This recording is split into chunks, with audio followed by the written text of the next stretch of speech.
Christian County Library Audiobooks presents Frankenstein, or The Modern Prometheus, by Mary Wollstonecraft Shelley.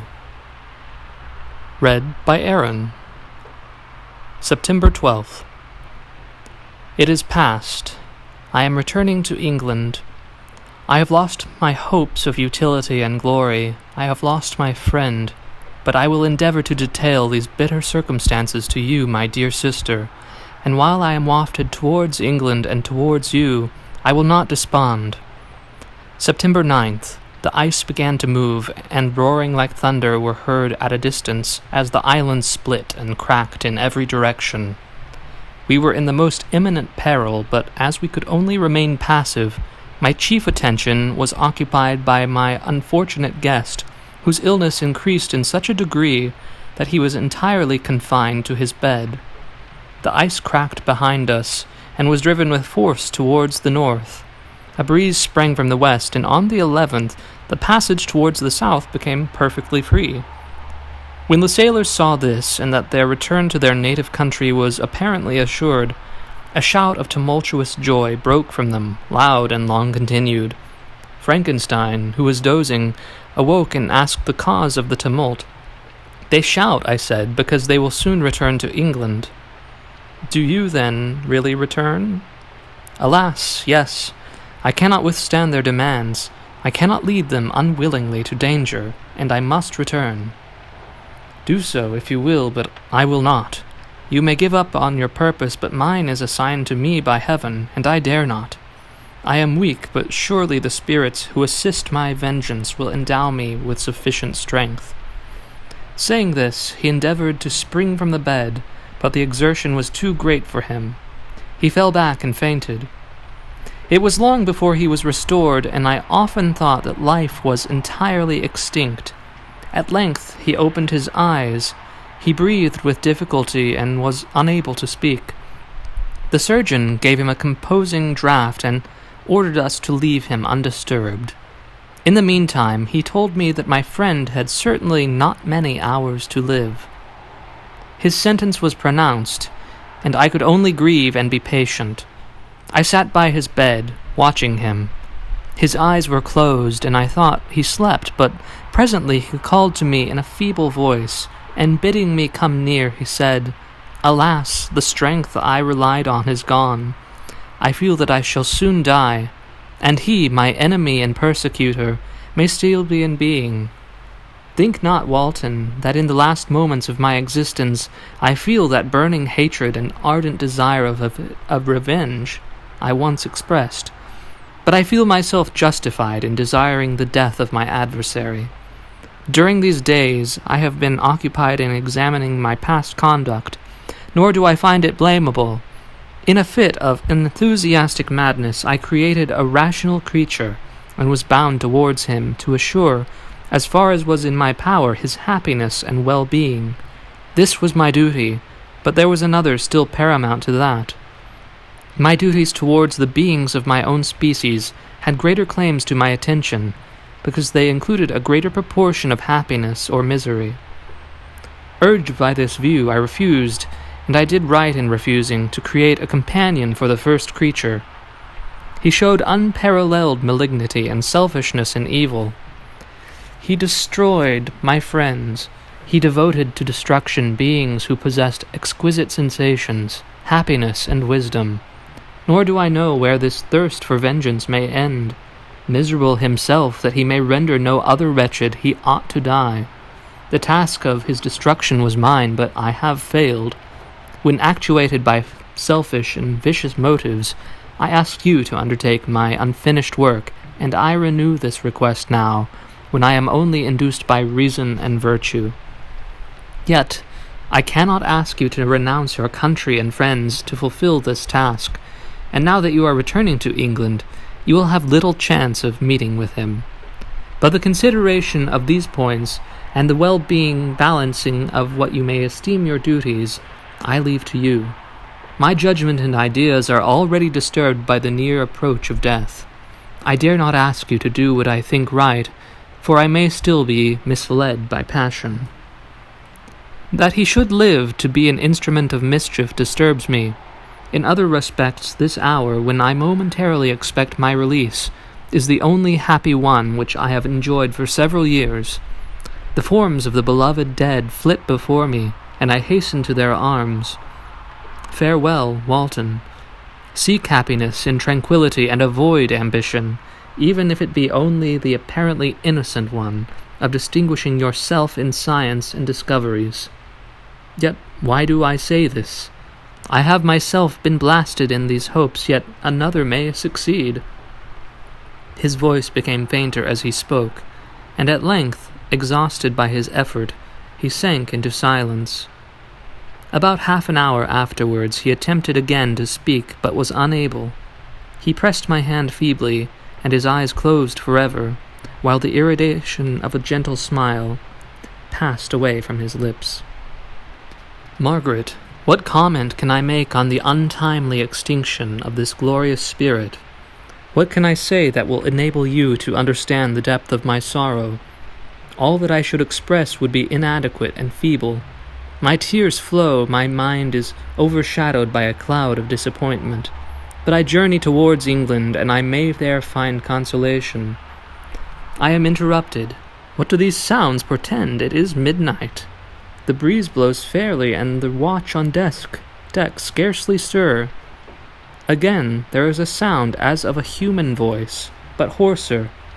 It comes from the cabin where the remains of Frankenstein still lie. I must arise and examine. Good night, my sister. Great God, what a scene has just taken place! I am yet dizzy with the remembrance of it. I hardly know whether I shall have the power to detail it, yet the tale which I have recorded would be incomplete without this final and wonderful catastrophe. I entered the cabin where lay the remains of my ill-fated and admirable friend. Over him hung a form which I cannot find words to describe, gigantic in stature, yet uncouth and distorted in its proportions. As he hung over the coffin, his face was concealed by long locks of ragged hair, but one vast hand was extended, in color and apparent texture like that of a mummy. When he heard the sound of my approach, he ceased to utter exclamations of grief and horror, and sprung towards the window. Never did I behold a vision so horrible as his face, of such loathsome yet appalling hideousness. I shut my eyes involuntarily and endeavored to recollect that there were my duties with regard to this destroyer. I called on him to stay. He paused, looking on me with wonder and again turning towards the lifeless form of his creator. He seemed to forget my presence, and every feature and gesture seemed instigated by the wildest rage of some uncontrollable passion. "That is also my victim," he exclaimed. "In his murder my crimes are consummated. The miserable series of my being is wound to its close.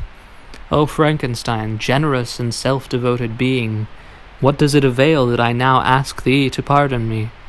I who irretrievably destroyed thee by destroying all thou lovest.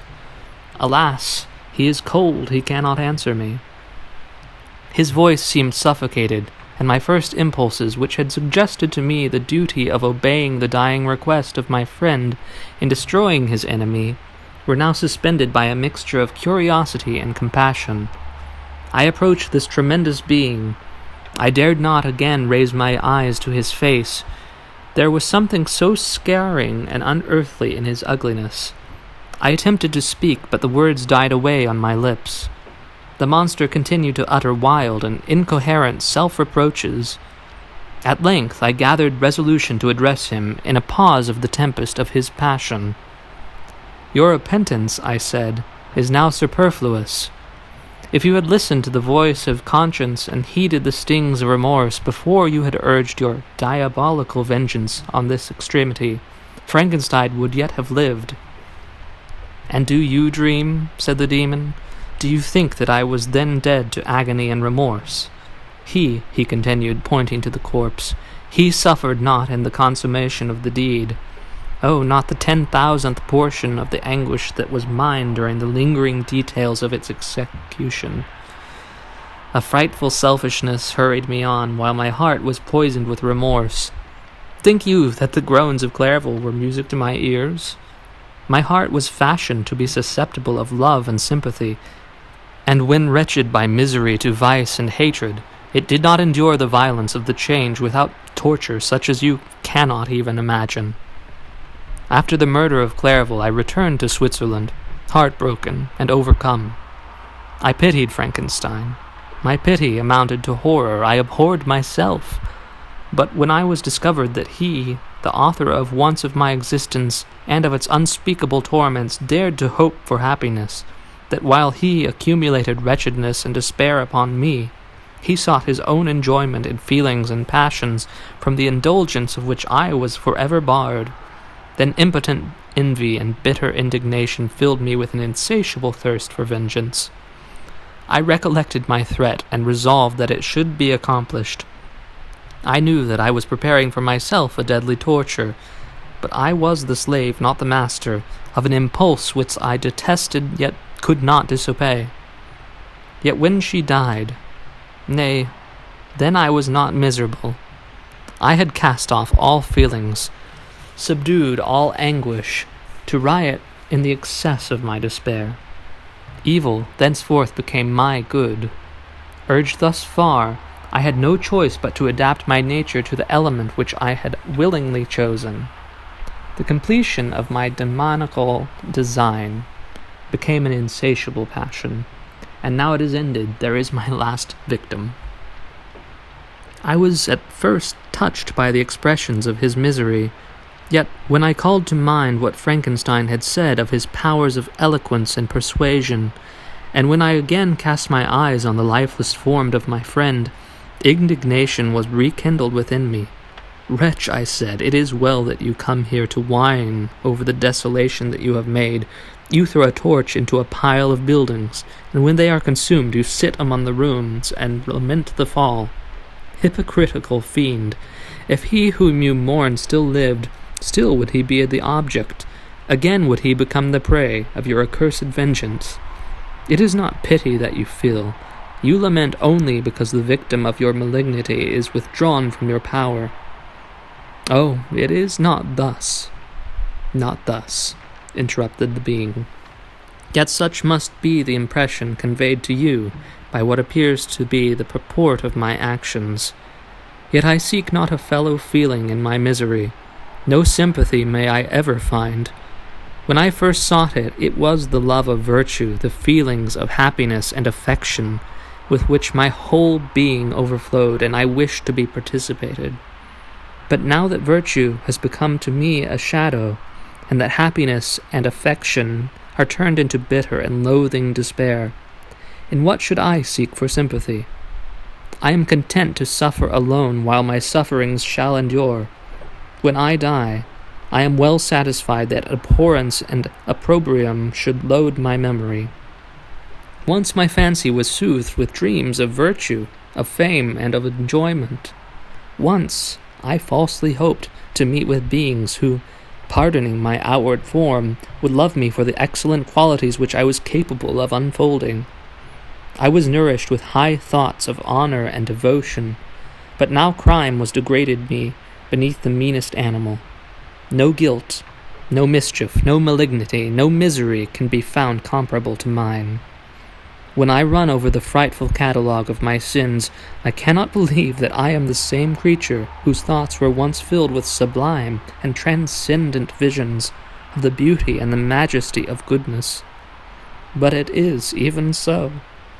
The fallen angel becomes a malignant devil.